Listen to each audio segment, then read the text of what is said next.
a little on the nose. The song "Spirit in the Sky" to start us off and kind of get us through that first minute of stalling there. But good morning, everybody from Southern California. I am Jessie Birschbach, Senior Spirits Editor for the Tasting Panel magazine. Hello, and welcome to our Spectrum of Spirits webinar. I know as professionals, we're already familiar with the fundamentals of the spirit industry's core categories, right?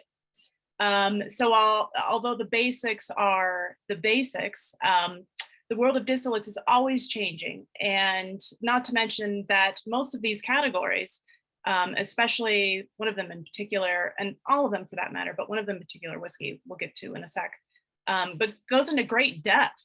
Think about it. You've got Canadian, Irish, bourbon, Scotch, and Japanese, and then there are subcategories of that category. So rye, barrel finishing, single malt, whatever, what have you. And that's why we've invited some really cool, really sharp spirit industry experts, each representing their own respective category and subcategory. But before, of course, I introduce our first guest, I should say thanks, as always, to the Chief, Meredith May, our Editor-in-Chief and Publisher, Meredith May, along with Mr. Chief, our head marketing guy, Bill Brandel. Thanks to both of you for putting this all together. As a reminder, this will be recapped in the September-October Tasting Panel issue. And to our audience members, if you have a question, please feel free to include them in our chat feature. Panelists, you're also welcome to leave your email so that any of our audience members can connect directly with you in case they're interested in your brand for their beverage program. So let's get right into it because I'm excited. I kind of laid this out as if we were tasting, in real life. So sort of from lighter to darker, from drier to sweeter, that sort of thing. And in this case, with the set that we have today, we're going to go into a gin fact. So gin is defined as a neutral-based spirit flavored with a range of botanicals, namely what? Juniper berry, right? And then, of course, that's redistilled. There's a range of styles within gin, right? Old Tom, London Dry, Plymouth are the main characters. I think I'm missing one. What is it? Geneva.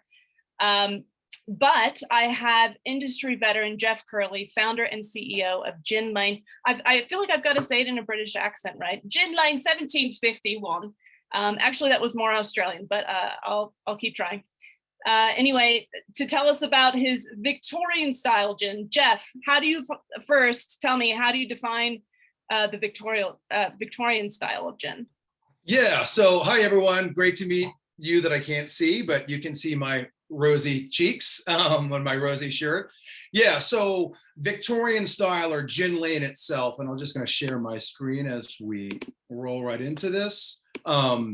But gin lane, yeah, here's a picture of the range that I have that I'll go into. And gin lane is what I call a very accurate and relevant to the Victorian era. So there isn't a Victorian style gin, as Jesse laid out, London Dry, Old Tom, or specific styles within gin. My gin is just a great reflection of what gin was like when gin became the reformed spirit that we drink today. So I really tried hard in making this in not only the country, England, but the city, London, itself. So I make this at Thames Distillers, and it's sort of the architect behind the style is Charles Maxwell. He's the owner and the founder of Thames Distillers, 8th generation distiller. The guy just has gin flowing through his veins. He's probably the most well-regarded living ginsmith today. And we created what gin was like when it came to be, which is obviously juniper, and then star anise forward, which is the licorice flavor. So we've got a great sort of balance of the juniper, which obviously comes off very Christmas tree pine flavor, but with star anise that gives it a little bit more savoriness and a little bit sweetness. So yeah, so that's Gin Lane. My inspiration, not sure if any of you are like British historians or historic fact aficionados, but this was a famous, these two prints were created by this artist named William Hogarth in 1751 by the British government. Real quick, essentially on the left is Beer Street, which was depicting if you drank beer, the native spirit to England, you were healthy, which meant you were full-bodied, you were artistic, you were smart. And if you drank gin, which the government didn't have a regulation or a hold on, you'd become destitute and you'd become, you know, poor and eating your dog's bone right out of their dish. Gin Lane is not supposed to depict this horrible look and feel of what gin was, but this was the most pivotal, important time and prints that came out. It was the first sort of anti-drug awareness campaign by the Brits. So this is the inspiration. These are very, very famous prints. Hogarth was a very famous artist in England, but this is where the inspiration comes from. I use 8 very traditional botanicals. So I'm not going to read them word for word. They're right in front of you here. As Jesse mentioned, by definition, gin needs to have a predominant, the biggest flavor should be juniper. That's the definition. That's how it was made back in the day, and that's how it was defined. Yet there's been some new iterations of that, less juniper forward, maybe a herb or a spice or ingredient that might be indigenous to a certain part of the world or where that distillery sits. So that's Charles in his very fancy British blue jacket and his tie. That's the distillery. Tom Thumb and Thumbelina are the 2 stills that we use. It's a traditional style. So this is a seep and macerate, just like you do with the tea bag. So they go into a big still. The stills are heated up. It takes about 22 hours for the herbs and spices to fully let off everything that they have. And as it's heated up, it produces vapor. That vapor comes off that swan neck that you see in every picture of a still. And that is where the concentrated gin comes from and comes off of. And all gins typically come off concentrated. So Gin Lane comes off at about 82.5% alcohol, and then you reduce it down to whatever bottle strength that you want. So here's sort of my core range. I've essentially got 3 styles: London Dry, a pink gin, and an Old Tom. And again, I won't read these word for word, but my classic London Dry to the left, the light blue label, that's 80% alcohol, very well balanced, has all the beautiful notes of what a London Dry should have. The Royal Strength, which is not a classification, I made up that term because it's royal blue, there's a royal family, and I wanted to differentiate between something higher proof. So the Royal Strength is 94 proof, so 47%, bigger, bolder, stronger. Whenever you have less water in gin, it's going to create more concentrated botanical flavors. So this is big and bold, a true style of gin for someone who loves the unadulterated, flavor of gin. I've got a real pink gin, and when I say a real pink gin by definition is gin infused with Angostura bitters. So that's exactly what I use. There's nothing else added to it. It's not sweet or fruity. It's dry. It has this very beautiful herbal kind of savory finish to it. And then I've got an Old Tom. Old Tom style just means a sweetened gin. So we just sweeten it, and most gin makers make their Old Tom with just good old granulated sugar. We add a little bit higher note of star anise to it that gives it a little bit more sweeter profile from one of the actual spices that's in it. So those are the 4 core. I launched these 2 recently. These are sort of extensions as sort of limited summer or seasonal releases. So I've got a violet gin that takes on a very creme de violet flavor and note. So it is, I do add a little bit of sugar, so it is sweeter. But think 40% London Dry gin meets creme de violet. So it's great for aviations. It's great for like a violet gin fizz, which is a classic cocktail. Great with just lemon, a squeeze of lemon, or gin and tonic. And then I have a cucumber watermelon mint. These two flavors were my way of adding a little innovation to a very classic, range, and then bespoke flavors that no other gins out there have. There are other purple colored gins. Some don't taste purple in terms of what the color would dictate, but there are lavender and lilac gins that are out there. And I have seen a couple other violets, but not many.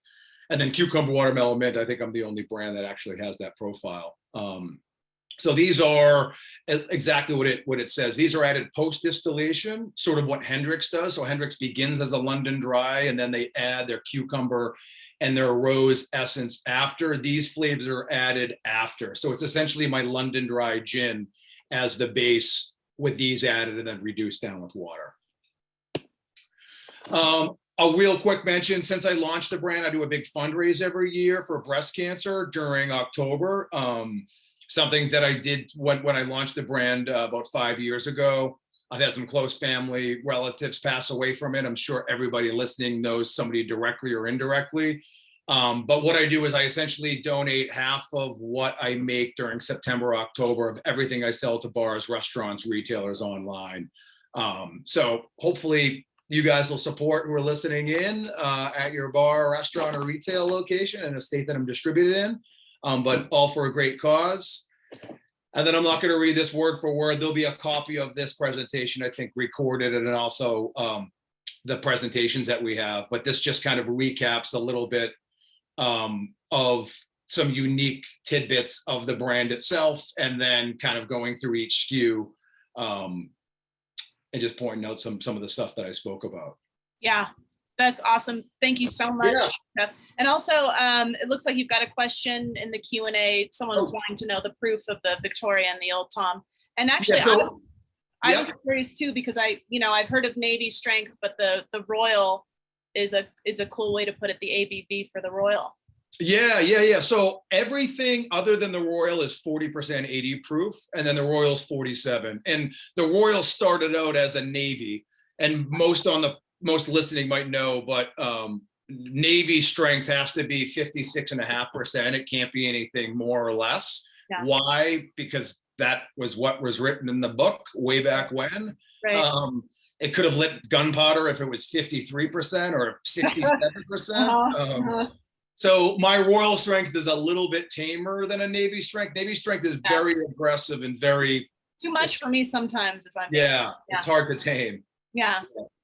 Awesome, Jeff. Thank you so much. Great. I won't embarrass myself anymore with my British accent, and we'll move on. We'll move on to Mr. Dustin Schweitzer, but first, a tequila fact. Okay, or actually this might be an opinion, really. Tequila from the Highlands, otherwise known as Los Altos, often has like a grassier, sometimes sweeter flavor profile, while those from the lowland, the Valle, can have an earthier, more mineral quality. So that's a very, very general and, sometimes even biased sort of generalization. But regardless of where it is from, I can tell you that Tequila Cabal's Blue Agave is in fact organic. Is that right, Dustin? So here to tell us more about that is Dustin Schweitzer, COO, Director of Business Development for Cabal Tequila. Hello, Dustin. Hey guys, how's everybody doing? Really appreciate the opportunity to be here. Let me share my screen real quick. Get this lined up. So my name is Dustin Schweitzer, Chief Operating Officer and Director of Business Development for Tequila Cabal. Super happy to be here with everybody today. I'll quickly jump into it. My business partner and founder of our brand, Everardo Gonzalez Jr., his family has been agaveros, agave farmers since 1911. Their history in the raising of Blue Weber agave is generational, and the ties to not only the land, but our distillery is familial.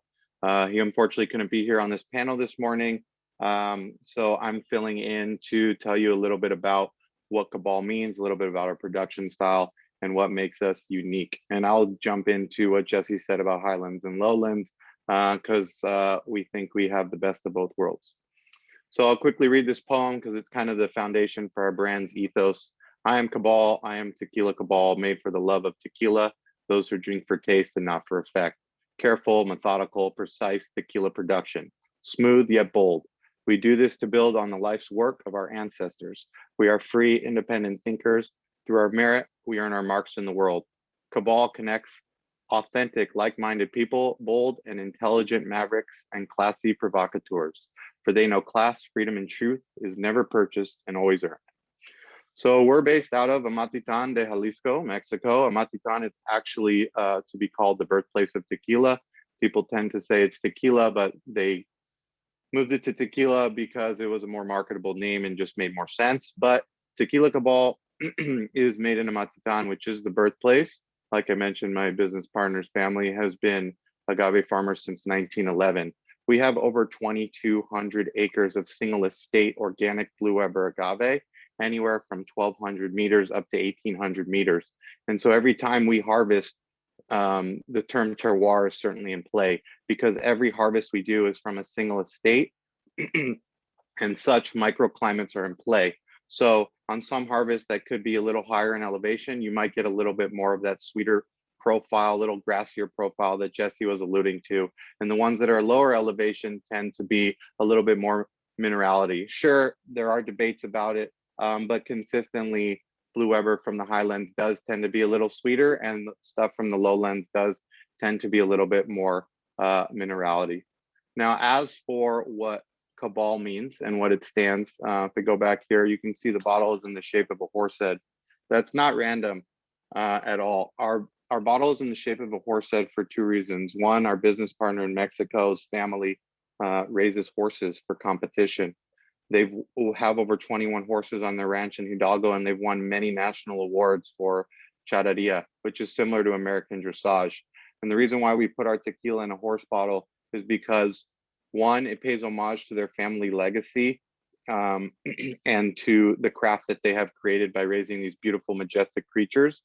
But also it pays homage and is symbolic for the type of patient culture that it takes to raise a horse to win national awards. And why that's important to us is, as I mentioned, we're single estate and we don't buy agave from anybody else. And in order to raise organic tequila, you can't use pesticides. You have to go through the land, hand till it. And so that's also another very type of patient culture that comes from Jalisco that it takes to raise an organic single estate tequila. In Spanish, when something's perfect, it's done just right, es cabal. And it's also the root word of caballero, and which means gentleman. Gentlemen typically ride noble steeds.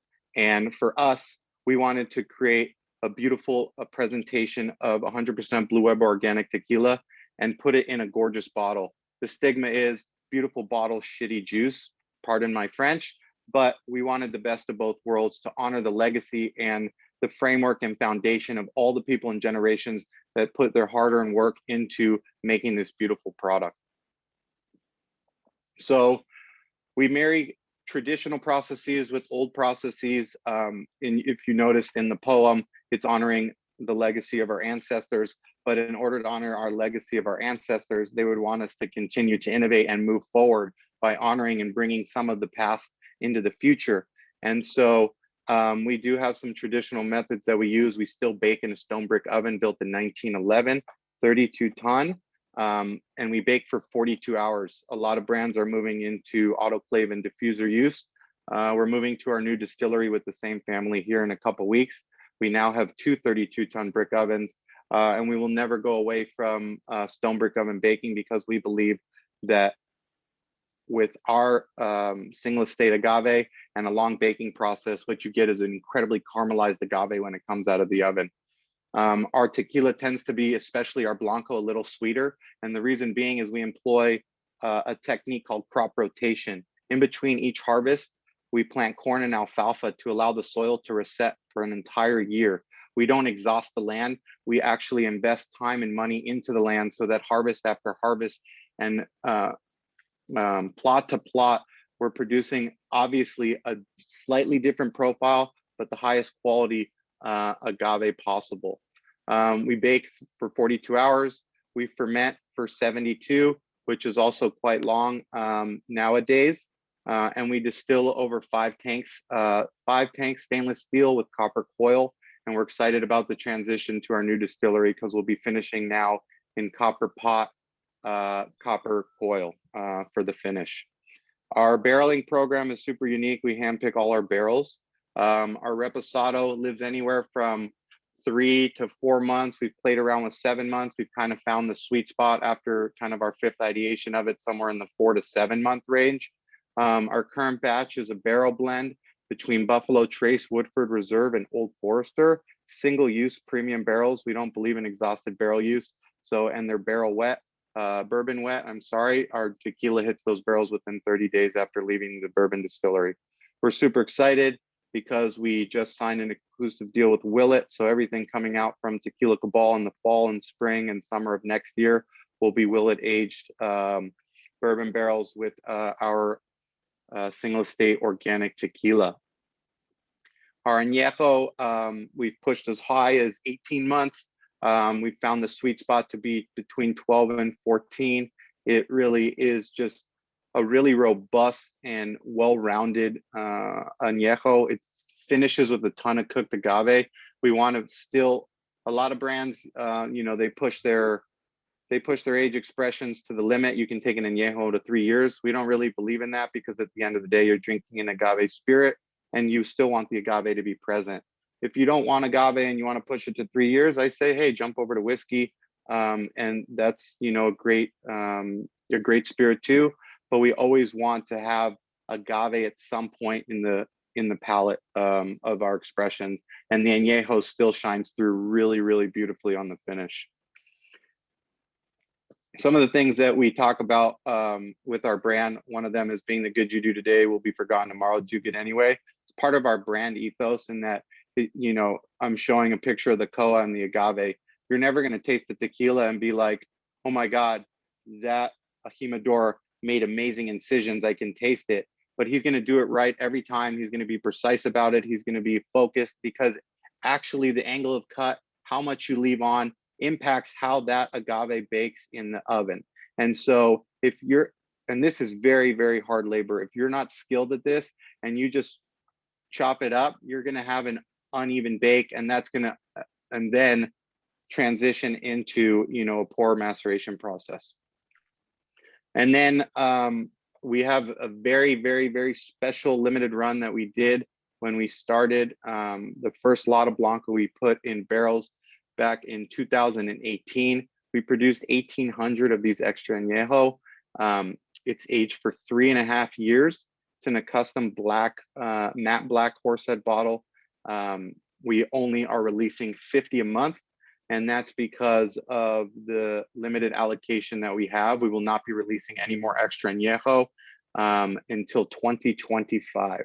And the reason being is that we're focused on scaling our brand in a capacity that's focusing on our core line. And we want to now transition into the 288 barrels that we're securing from Willet and setting aside about 10% of that for extra añejo in the future. So if you see this bottle in the wild, or if someone is pouring it for you, you are drinking one of the rarest spirits in the world. I promise you it's a treat. It's really beautiful and elegant. And the label is 3-day vat, vegetable tan, leather label at Leon, Mexico. Same producers as Allen Edmonds, Ferragamo, Fry, Dolce & Gabbana. It is a masterpiece, and it is very well priced, and it is certainly a treat if you can experience it or get your hands on it. It's a handsome looking bottle. So you're well over your time there, Justin. Great. Is there anything you want to leave us with before we kick you off?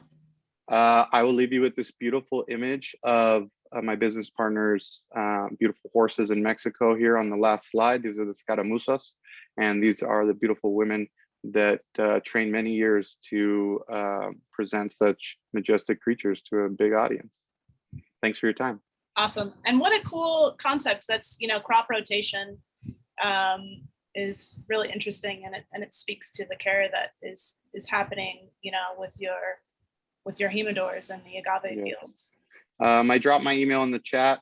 I may have to jump off soon, but my email's there. If anybody has any further questions or would love to connect, our door's open.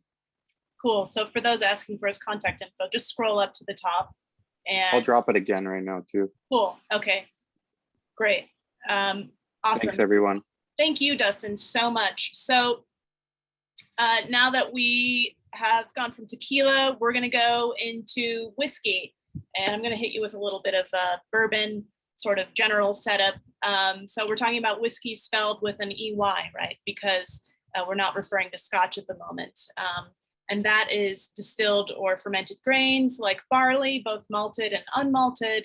And then you've got corn, wheat, oatmeal, there are some others in there.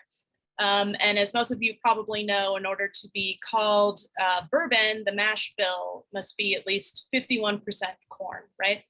And there are a few other requirements, but I'll let the very sweet and charming Rich Anders, owner of Mash Build, tell us more about that. Hi, Rich. Hello, that's very nice. Thank you. Yeah, I mean, so bourbon is America's native spirit. So much like tequila is the native spirit of Mexico, it's the U.S. spirit. So it has to be 51% corn, made in brand new charred oak barrels, distilled at no more than 160 proof, put in the barrel at no more than 125 proof, and it can't be cut to any less than 80 proof, which was the standard for quite a long time. I've always been a great big fan of bourbon, and I started off in the industry in beer, then moved to wine, and was in wine for a very long time. And then my love of bourbon caught up to me, and I went to work for a very large bourbon corporation. And it was when I was there that I just started noticing, there was people doing a lot of the same things with different mashes and different ages, different chars on the oak, but pretty consistent in each one of their expressions, being sour mash, which you'll hear about a sweet mash later on, I think, from Hard Truth. And so in tasting one that went down the middle of my palate and was beautiful, but it just really reminded me of 100% Cabernet. And coming from wine when blending was becoming such an important part of what winemaking was doing, and the Meritages and the red blends were becoming really hot because of what they did in the palate, it made me think how neat it would be to create a bourbon that wasn't a single mash bill, but that was a compilation of a number of different mash bills. And then started thinking about it, ports, sherries, rums, and how they use a Solera process. And I'm like, wow, not only different mash bills, but different ages. And so that got me thinking. I actually brought that up to the big company I was working for. They looked at me and said, that's a great idea, but we would have a revolt because the amount of work it would take. And so I kind of put it in the back of my head and said, if I ever leave this job, which at the time I was like, this is the greatest job ever, why would I leave? But if I ever leave this job, that's something that would be really cool. A couple years later, things got pretty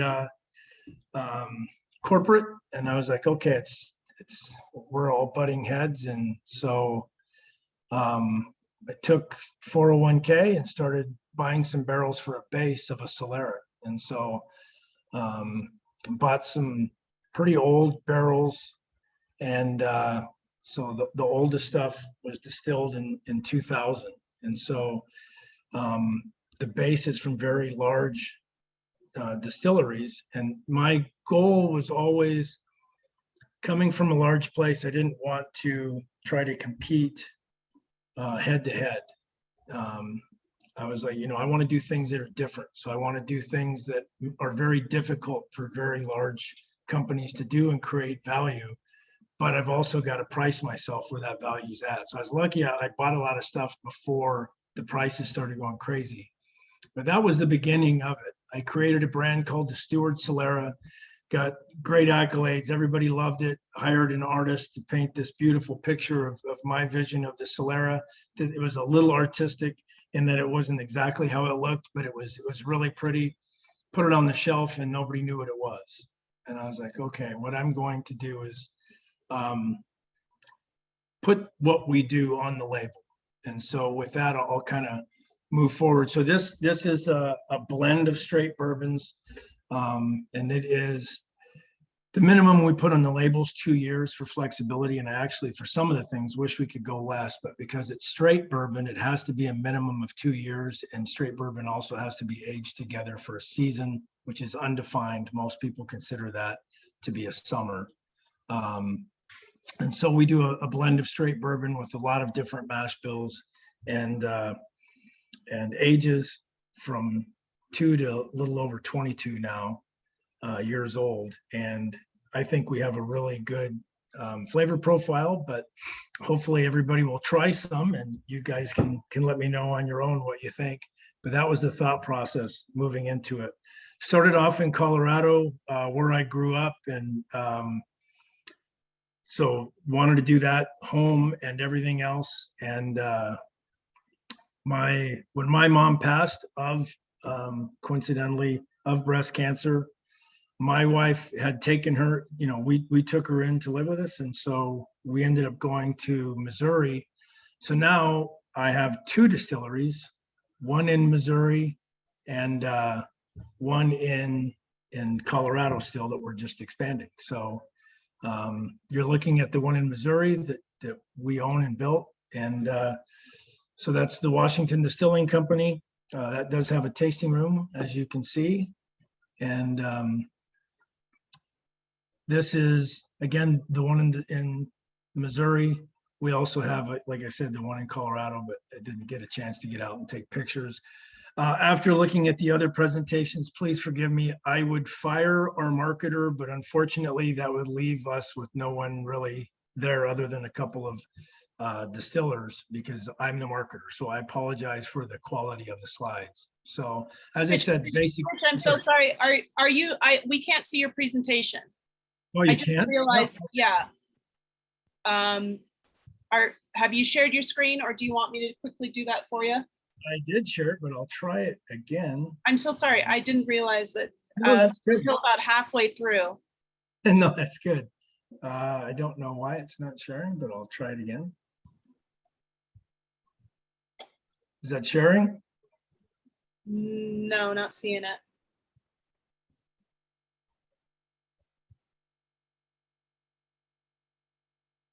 Here we go. Okay. There we go. Awesome. So there it is. And I'll put it on. Sorry about that. No, that's okay. I'm sorry I didn't.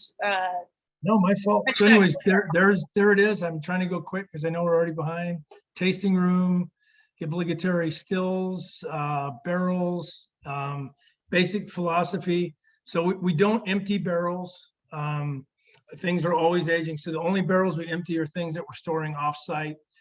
We've got a few places we're storing, although we did just empty one of them in Kentucky, but we still have Illinois and obviously Colorado and Missouri as well. So here's a picture of the label and the idea of what happens in a Solera. Solera process is taking from the oldest barrel and moving the next oldest down into it, and then taking the third oldest and moving it into the second. And so the mash build that you're looking at now is a vertical through the Solera. And we also do a pure Solera barrel, which is called Evans and Pike. It's our Solera Reserve. And so this is, again, the way to get all of these different products. So you can look on the front of the label is all the different mash bills. We name our barrels after the years they come in, so you can have without being illegal and giving a vintage on a spirit. We name the barrels, but you can get a pretty good idea of the ages of some of the different ones. So we have, in that first very standard, we have barrel 2000, 04, 06, and 14. and then you can move on down and see. In Colorado, we started in the bottom middle. You can see some of the things that we have distilled through partners and relationships. And then we've got some more stuff that will be added here shortly from things that we've been doing.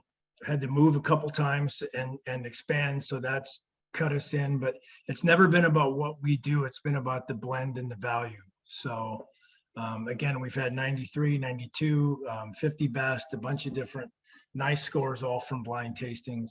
And then on the backside, you can see that we do different percentages. And so you'll see that on the different batches, you can see which layer they are. In the two things that were really important to me was being honest. We're not trying to tell anybody that we're producing everything we make. That's not the point of what we do. I've worked with some really amazing and have guys working for me that are really amazing distillers too. So I don't want to disparage them.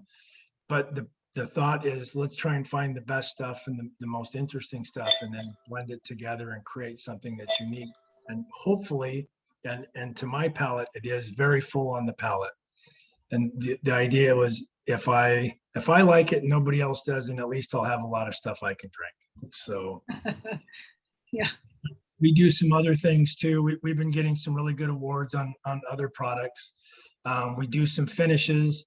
The finishes we do under the mash bill label, they're not the oldest part of that, but we do finish in what we try and find is the greatest examples of finishing barrels. Our cognac, which got a gold medal, is a 25-year-old XO cognac barrel. We've got 20-year-old tawny port. We've got 6 and 12-year-old rum barrels from Barbados. We have, if we do 100% pure Kona coffee, where we put the beans in the barrel with the bourbon. So just trying to do a lot of unique things. My last thing I'll say, first of all, here's my information. The last thing I'll say is that we will be coming up out with a partnership brand that will be estate grown. We're going to start with one farm, but it will expand. So we will be talking about the field where the corn, the rye, the malt, the wheat was grown, the percentage, the distillation proof, the barrel proof, all of that on the label so that you can see it. The reason it's all on the label is I don't have enough for marketing to do that. So we just try and make it really easy for people to do it. And which is why I'm very appreciative to have this opportunity, and thank you guys for having me. And hopefully I made my time. Yeah, just a little bit over, but we're okay, Rich. We love having you. And that sounds like this recent endeavor sounds like a true grain to glass kind of thing. So I'll be looking forward to that. And we have someone asking what markets you are in. So right now we're in Colorado pretty deeply. We just kicked off Kansas and Missouri. New York is, I think, going to be doing a little bit. And then we're in discussions about trying to get in a few other markets in limited amounts. But really, it's just been those three right now. Colorado, Missouri, and Kansas. Gotcha. Okay. Great. Well, thank you again. Thank you very much. Appreciate it. Of course. So I've got a little more whiskey background for you. Although 95% of bourbon is made from Kentucky, it doesn't have to be made there to legally be called bourbon, right? So, and I believe Cooperstown Distillery, located in Otsego County, New York, actually makes a bourbon, but with grain sourced mostly from the state of New York. I could, here to confirm or deny or update this is Gene Mara, owner distiller of Cooperstown Distillery. Hi, Gene. Hi. Thanks for having me today. It's a pleasure to be here. Yeah, I'll answer that question real quickly because it's so easy. All of our grains are sourced from a 4th generation farmer who's literally 30 minutes up the road. And Cool. So we get everything from him except for our malted barley, which comes from an area a little bit higher north in latitude, closer to Rochester, because barley just doesn't like central New York that much. Yeah. So although it's nice to point out right now, I guess, since we're sort of on the grain departure, that back in the colonial era, New York was the breadbasket for the colonial states. So most of the wheat, rye, barley, everything was grown in New York for a considerable amount of time during the Revolutionary period. So anyway, thanks again. A lot to cover here. Since Rich went over time, I'm going to take the liberty to go way over time, Rich. No, I'm only kidding. I'll try and keep it at my minimum here. So we've been in business coming up on 9 years in 2 months. So we started the business in 2013. We have a plethora of brands and SKUs. They're on that first slide there. We make just about everything. In fact, probably everything except for tequila or mezcal, whatever. So we really kind of have branched out into lots of different areas of distilling and distillation, but our core focus is always our whiskeys, and in particular the top 4 that you see on that slide, which is the Cooperstown Select series. But give me the next slide. But we want to show you a little bit about where we are. We're in the beautiful bucolic village of Cooperstown. Obviously, most of you know, home to the Baseball Hall of Fame. And that's really kind of why we're here in a sense. 11, 12 years ago, when I first ventured into the distilling realm, I decided that Cooperstown might be a great opportunity to marry sports and spirits. Sports and beer, of course, has been done in the past frequently, of course, but I thought it was a great opportunity to marry sports and spirits, and that spawned the great baseball bottle, which shows here on this slide. So the baseball bottle in the middle was our first iteration of a sports decanter. That's really kind of what we started to venture into other states. And by the way, we are now in 25 states. So we're growing rapidly. We then have added in the last 3 to 4 months along this sports decanter lineup, which we now have umbrellaed under a Hall of Champions brand. On the left is our new football bottle, which has been out about 6 months, and our great golf bottle, which has been out about the same amount of time. And in about 3 months, we're going to be releasing a basketball bottle. So we're going to have all the sports covered, all the seasons covered. We're going to really try and push into the States with seasonal opportunities in these decanters. So these have been low-hanging fruit for us, but really and truly, this is how we kind of get the knock on the door into the market. But it's the bread and butter is really our Cooperstown Select series. So specific to today's topic, I thought we could focus on the Cooperstown Straight Single Malt, which is 100% New York State, again, local grains, a little further up than our 30-mile radius with our farmer, but nonetheless, all New York State. Just came off some serious awards in the last 3 weeks. That's why it's up there. It's fresh news, fresh press release.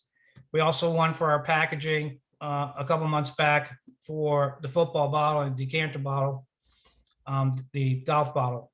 So both of those bottles have won double golds for packaging, but the prestigious award for us was to be recognized as New York State Single Malt Distillery of the Year in the New York International Spirits Competition. So that's our black label. And we kind of, think that we were late to the game in a sense with single malt, but everything is starting to age a little bit longer. By the way, we added 8,000 square feet 2 years ago, predominantly to enhance our rickhouse capacity. We're now at 1,500 barrels. And it's nice because being 9 years old, we can now delve into some older liquid, which is hard to find sometimes, but it's there. But most of what's in this straight single malt is about 2.5 years old. Some of it's closer to 3. But the story on this is that we found some Mexican sherry casks about 1.5 years ago, and we bought half a dozen or more.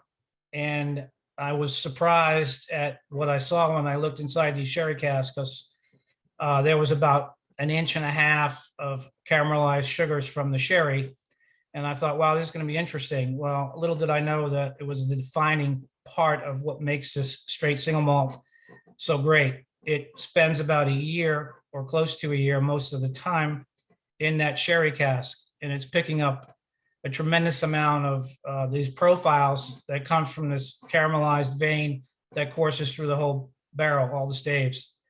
The color on this is unbelievably dark, and I attribute it predominantly to that sherry cask because they're very, very heavily charred. And Mexican sherry, I wasn't even aware was a thing, but obviously there's some wineries down in the Baja region that are making some sherry. So it was a fortuitous purchase for us. We love the packaging on all of our Cooperstown Select bottles. Go to the next one. They are all kind of mimicking in some way. It's kind of a stretch, but Johnny Walker, the blue, the black, the green, the red, and even a gold. The gold is our first 5-year-old we've ever released, which is extraordinary liquid. We didn't make a lot of it, but we will be bottling a 6-year-old coming up this winter. So that's our Select series, which I think is the flagship of our distillery and kind of emulates what we think New York State is all about in the whiskey category and in particular bourbon. And I want to be kind of like one day known as the spokesperson for the articulation of New York State bourbon, because I think it's vastly different than any other bourbon that's coming out from any other state, and in particular, of course, Kentucky bourbon, which is obviously the most predominant bourbon on the shelves, but in many ways does not come close to the structure, the profile, the layers, the dimension, the complexities that you get out of a New York bourbon. So all of these whiskeys, again, are 100% New York State. The mash bills are, of course, different depending on the spirit. The straight single malt is, of course, 100% malted barley. The red label bourbon is a very interesting mash bill. It's a 4-grain mash. By the way, it's all 3-year-old in there and some 4-year-old. It's a 4-grain mash. Probably the most unique characteristic of that mash bill, however, is that we use a fairly significant percentage of oats. We love what oats does to the finish, the middle palate of this bourbon. It gives it a very creamy, rich, unctuous texture. And so we really like oats. As far as I can ascertain, nobody else is using oats. Buffalo Trace used it for a while, I think, way back. They discontinued that. I don't know why, because I think oats are phenomenal. Anyway, that's a 4-grain mash, and it's probably our most successful whiskey. Right behind that is the Green Label Rye, which is an interesting rye and an interesting New York story as well. In fact, this is the way my brain works, so I'm going to go off on a little tangent here, but all of our New York State whiskeys are a true New York pedigree, in as much as even the whiskey, the liquid, is aged in a New York coopered barrel. We happen to have one of the finest coopers in North America, in my opinion. Up the road, about an hour and 10 minutes. He makes a tremendous, tremendous barrel. He was an apprentice for the Drouhin family in Burgundy for many years. He parlayed that into his own business because he's from this area in upstate New York. He's an engineer also, so he created some proprietary equipment. He uses very interesting technology in the way he prepares a barrel, and it's all 4 to 5-year-old Midwestern, particularly Missouri, air dried oak, no kiln dried oak. So we think his barrel imparts a great amount of complexity to our whiskeys, and of course adds to the New York story. So back to the rye. The rye is also local grains again from up the road, little town called Canajoharie, by the way, if anybody knows this area in central New York on the way to Albany. It's an 80% rye, 20% corn.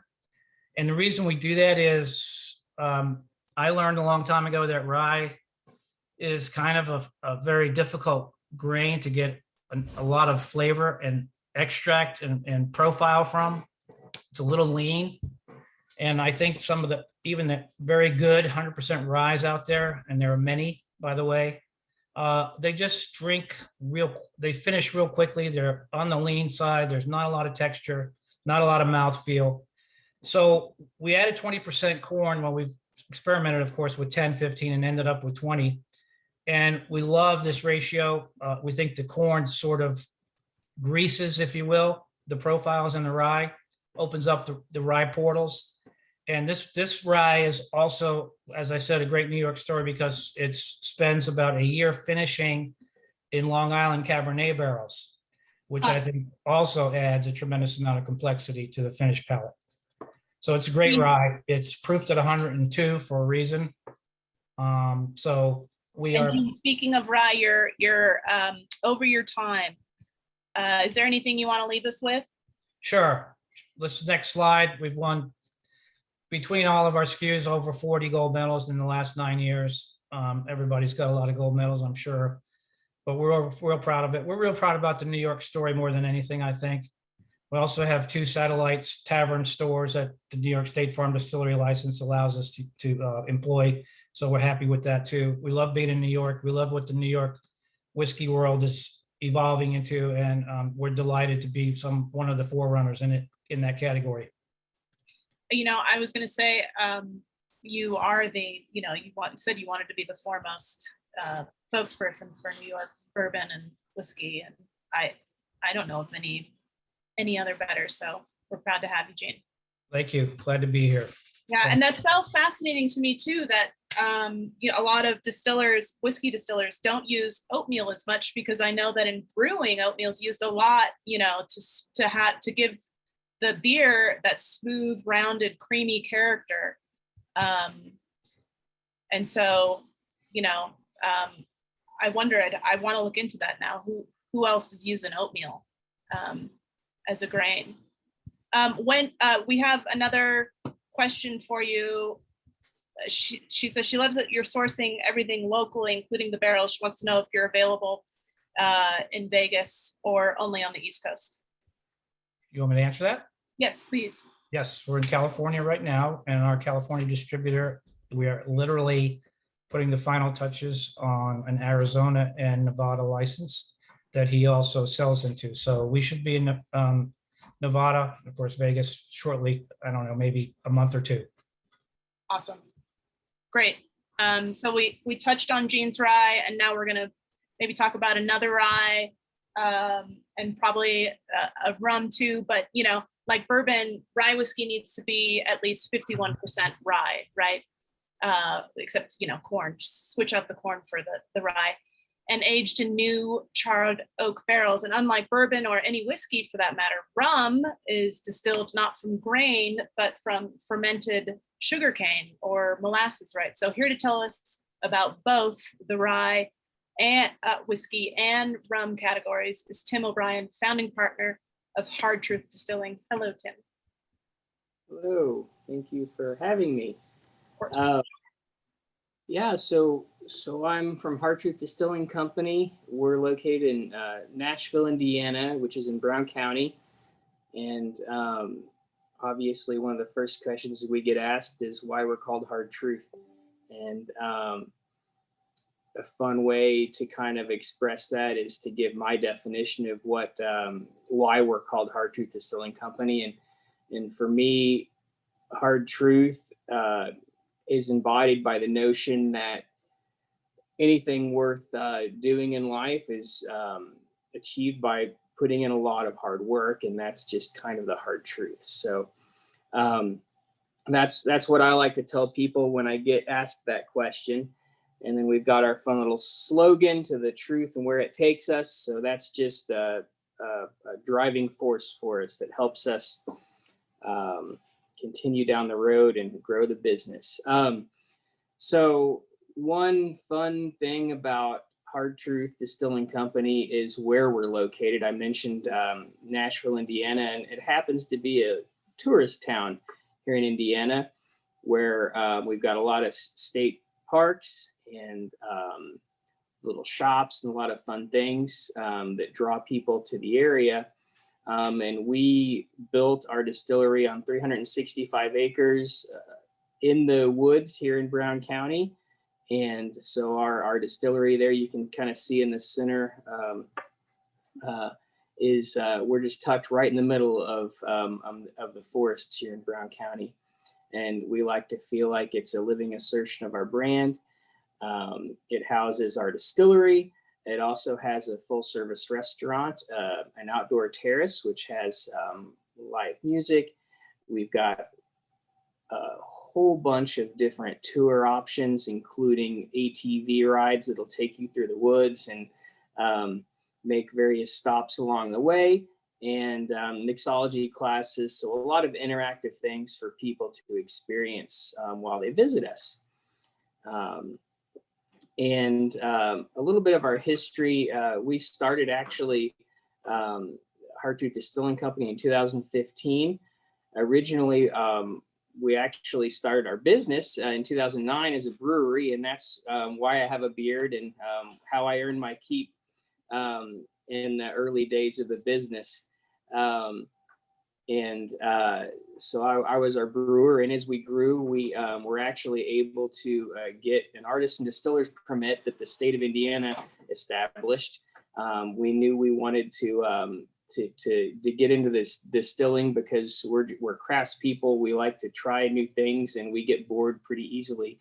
So jumping into distilling was a great springboard from the foundation we had laid with the brewing. So in 2015, we started distilling in just a small operation that was adjacent to one of our restaurants, because we also have restaurants as part of our business.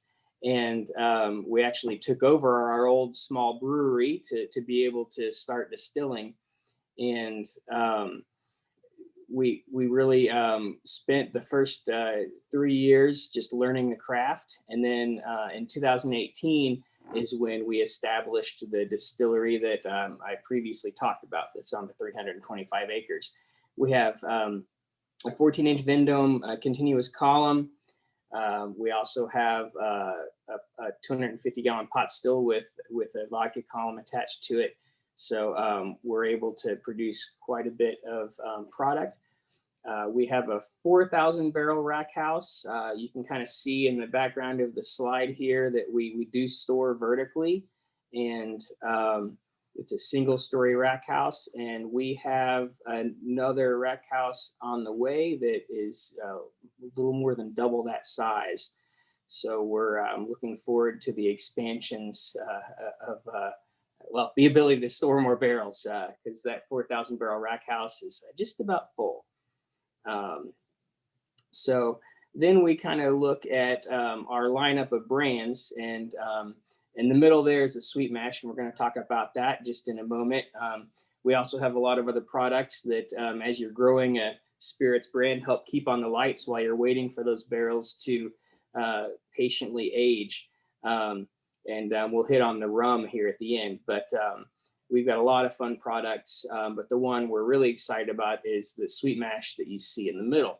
That is our sweet mash rye whiskey. We are a sweet mash distillery. What that really means is we're not a sour mash distillery. We start fresh every time. So every batch of our whiskey starts with fresh yeast, fresh grains, fresh water, and using a lot of the same principles. I like to say I learned as a brewer. We clean our equipment and start with a sterile environment for the next batch, and that just allows us in our minds, the sweet mash process.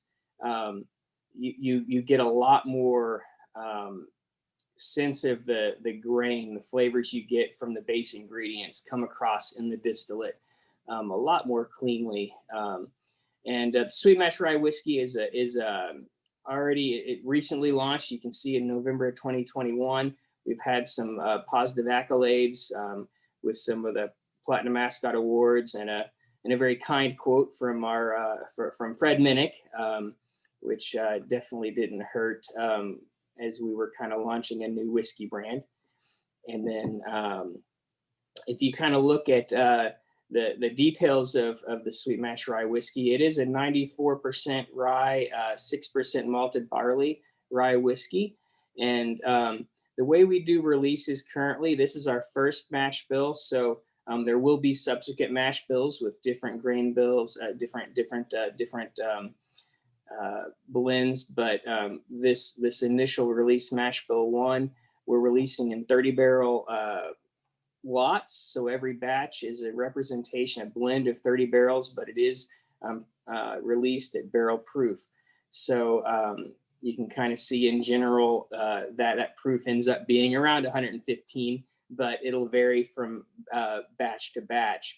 But our goal in the blending of those 30 barrels is to provide about as close to the last batch as possible in terms of flavor profile.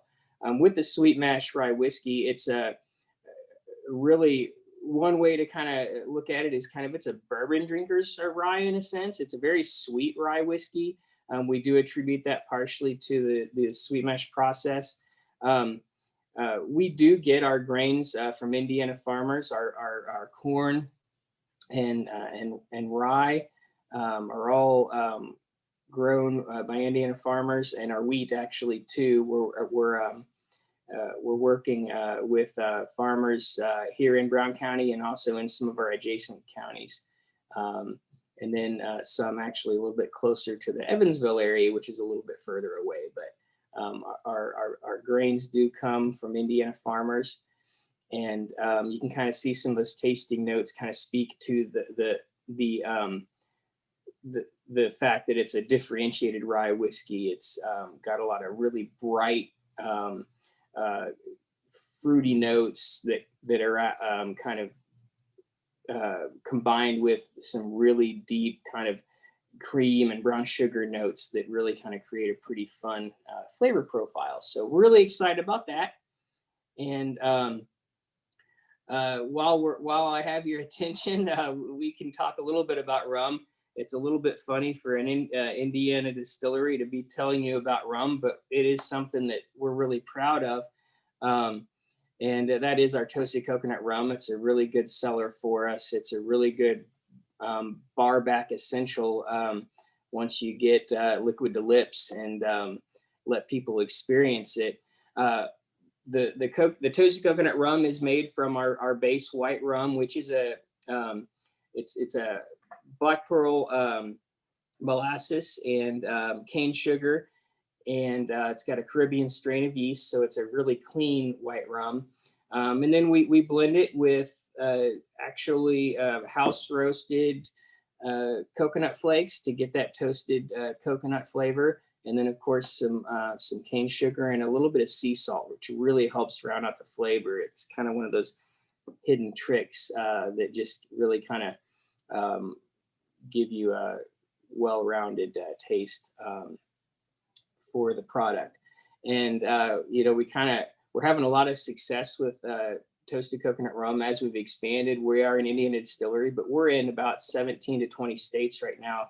I kind of lose track sometimes, but we're having a lot of great success in Florida with the toasted coconut rum, which is just really fun to be serving an Indiana rum down in Florida, and no one's the wiser. It is a sweet spirit, but so it kind of lends into the cordial category. But the base rum in there is a very good quality rum that we make that kind of helps create that product. And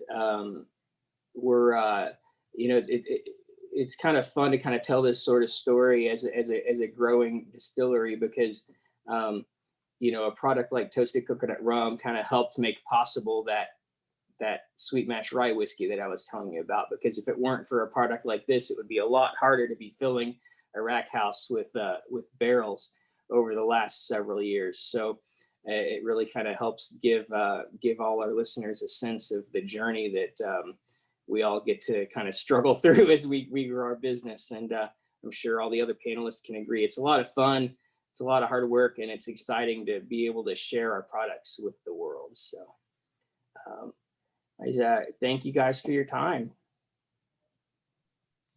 Wow, and you're under, and you gave us two awesome things to think about. We appreciate that, Tim. Yeah, I told you earlier, I try not to talk too much. I have a couple different audience members, and everyone else can chime in before we jump into our last but not least presenter. Are you guys in New Jersey? Do you know, Tim? We aren't in New Jersey, but I do believe we're in New Hampshire and we're in Vermont, I think. Massachusetts, I believe, is another one where we are. So we're getting into New England, and we certainly would be happy to be there. We're making that slow march through New England. And available through mail, someone's asking, like, or I'm assuming like a Drizzly, something like that. Are any of you actually? I'm curious. Yeah, we're working on that. We don't have anything established, but that is soon to come. Direct to consumer, we're working on that. Right. Yeah. We're in all those markets with a couple places. LibDib comes to mind, Mash and Grape. So our products are available online in virtually 30 states, 35 states. Awesome. And Okay. we are in New Jersey, by the way. Okay, awesome. Thanks, Gene. Okay, so he's starting to drive already. Before he does, though, I'm going to just hit you guys quickly with this sort of background on bitters or bitter. While the flavors for all the agave spirits we just reviewed are derived from the base of the distillate and, of course, aging, the flavor of bitter comes not only from its base spirit, but also from the addition of herbs, spices, fruit, botanicals, what have you. And in the case of Botanica Angelica, its base comes from probably one of my favorite vodkas ever, Chopin.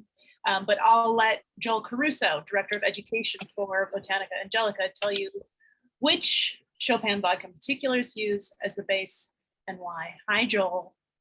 Hi, how's everybody today? Round of applause, I can hear it all already. So my name is Joel Caruso, I'm the Director of Education. Thank you so much for everybody's participation today. This has been a really exciting webinar so far. I've learned a lot of new spirits here. So I'm happy to present something that's really near and dear to my heart. And it all starts back at Chopin Distillery. And here you'll see a snapshot of what we are creating at Chopin Distillery. Chopin Distillery goes all the way back to about 1896, but we have purchased it around the early 90s, somewhere around the fall of communism from the Polish government. So a little bit of backstory there. And the history all starts here in Siedlce, Poland. So a bit of an aerial shot there of the land surrounding the distillery, that iconic red smokestack there, and a little bit of a close-up here. So you can just see how just magnificent this distillery really is. And I'll get into why this is so important to us, because this man right here, Tad Dorda, was the legendary godfather of the luxury category of vodka. For Tad, vodka was never considered a luxury spirit. And in fact, there was no categorical place for a luxury vodka. It just didn't make sense at the time. And this backstory is really important because, as Jesse mentioned, we are using our rye vodka as a base spirit for this whole lineup that you're going to see here shortly. We do offer 3 vodkas, technically 4, but 3 different bases. We do a wheat, a potato, and a rye. Many people are familiar with Chopin Potato Vodka. It was the original luxury vodka, one of the first potato vodkas, and one of the only, a very few vodkas that are made from potatoes. So somewhere around 5% of all vodkas are made from potatoes just because of the labor. So Tad Dorda, he is essentially our driving force, our creative and passionate founder, genius of a man. And without further ado, I'm going to talk to you a little bit about Botanica Angelica, and that's why we're all here, why we've been waiting this entire time. I know. So from left to right, we have 5 really unique spirits. We have a Amaro on the left. We have a bitter, that red one. In the center, we have our lemon. Then we have our orange, followed by our elderflower. And these are all based on our rye vodka, like I said, but all made with natural herbs and spices. How we make it, all by hand, all small batches, all starting with our award-winning rye vodka, and really over 125 years of distillation experience. In fact, our master distiller has been at the distillery since, actually it was his first job, and he's in his late 60s now. So you can imagine that he's been with us for quite some time. And it's not that we were making Chopin vodka since the 1890s. In fact, they were always making the best vodka they always could. So it was a natural progression for us to branch out into these specific modifiers. And some of these have been made for over 100 years. For instance, our Amaro, which we would technically call Czeszka in Poland, but try spelling that on a bottle and try getting your consumers to pronounce that. It's a little bit of a tough ask. So we are calling it an Amaro. It's a very unique spirit, and I'll show you exactly why. All of these are going to be mostly rested in our vats. Some of them are actually rested in neutral Polish oak.